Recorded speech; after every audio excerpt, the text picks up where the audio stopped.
the other thing, yes, the missile attack did happen in Iraq.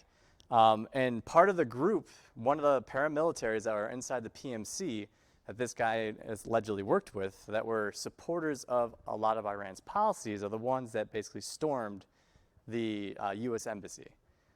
So just prior to us doing the airstrike, our U.S. embassy, because of some of the other strikes that we did prior to that, they stormed it and they destroyed part of our embassy in Iraq, in Baghdad. But they were able to repel them, and then we fortified. The interesting part, too, I don't want to get into politics too much with our current administration. They said that they knew of an imminent attack on certain U.S. interests, whether our embassies or anything else. There's been no evidence so far that has actually proven that.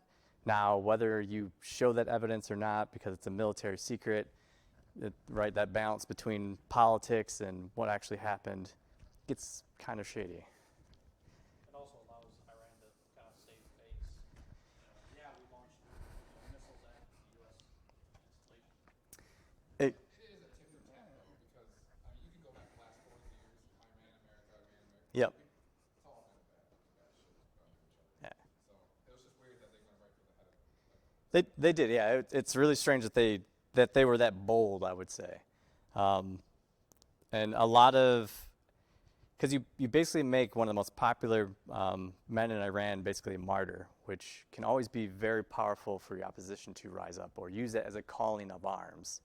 And potentially because of a lot of those paramilitary groups in the region, their influence and their sway depends on some of your policies and what you're doing in the region. If you start killing off some of those popular people, they're not going to want to work with you. So now you start losing support, and those people basically run a lot of chunks of different areas in country. So it gets very interesting. So, who was this guy? Again, like I say, he's kind of like one of the most powerful men kind of in the Middle East. He's been a mastermind of a lot of the Iranian military operations, especially in Iraq and Syria. And that's during the Iraq War. He believes that this guy was basically helping a lot of the Iraqi insurgents basically fight back against American forces. So this is when you hear a lot of stories that are like, oh, this guy tons of Americans.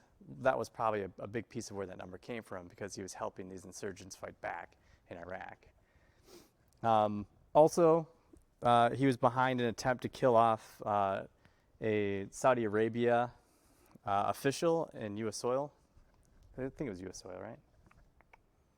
Yep. And they also tie that back to his actions and his planning. So again, like this, there's a lot going on with this guy. A lot of history. So again, that we performed that strike.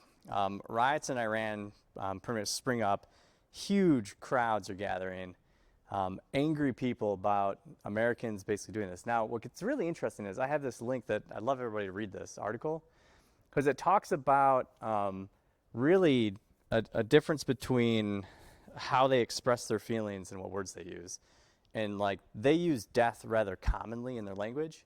So when they say death to Americans, it doesn't mean exactly the same as we would. It'd be like more like, for a lot of people who have described this, when they're chanting death to America, they're not as much pointed at the American people as much as our government and our government's actions. So it's what I thought was interesting is the more articles I read, the more that you'd see that the Iranian people themselves actually like Americans. Like still today, like in general, Americans are popular in the country. However, our government and our government's actions is what they're very upset about. So they do actually separate the two out. There's actually an article about the Iranian police had painted the American flag and the Israeli flag in front of one of their major universities. And what that was to do is to make people tread upon the flag of your enemy to show disrespect. Yep. The students had split and walked around the edges instead of walking directly on the flag. Yep.